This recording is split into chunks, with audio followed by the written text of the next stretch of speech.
Prince Tsweles. Bekukuyitolo kulungiselelwa likusasa, kwathiwa ngulona lowo uyawuvuna lakutshalile. Ngakhutsatwa ngemavi encwadzini lengcwele, ngaya enfutfwaneni ngiyufunza ngenhlakanipho. Ngathiya indlebe ngathi njona ngemehlo, ngetandla ngabutha konke ngafaka emgodleni.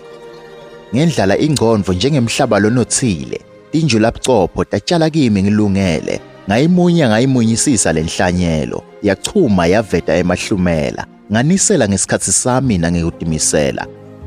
Lamuhla sesibona titselo, lamuhla sengileli kusasa lebekukhulunywa ngalo itolo, kulo lonke lolu hambo kwakungesilula. Ngibabata bubele balongihawukele, lutfumo kuye longcwele.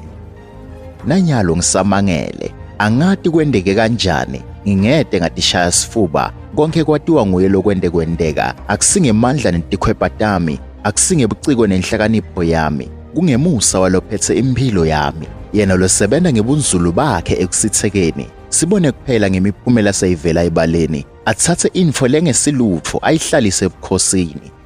Wakwenda kulabanye ngabashayela lihlombe ngenhlitiyo lemhlophe, njengoba tikhathi nematfuba kubehlela bonke. Sewukwendile nakimi, ngibamba ngatotimbili. Ngibonga tilokotfo tenu letinhle, usetawukwenda nakuwe, ngikufisela lokuhle kodvwa nawe. #umuntfu akalahlwa poetry by Heavenly Prince Tsweles. Ngibamba ngatotimbili.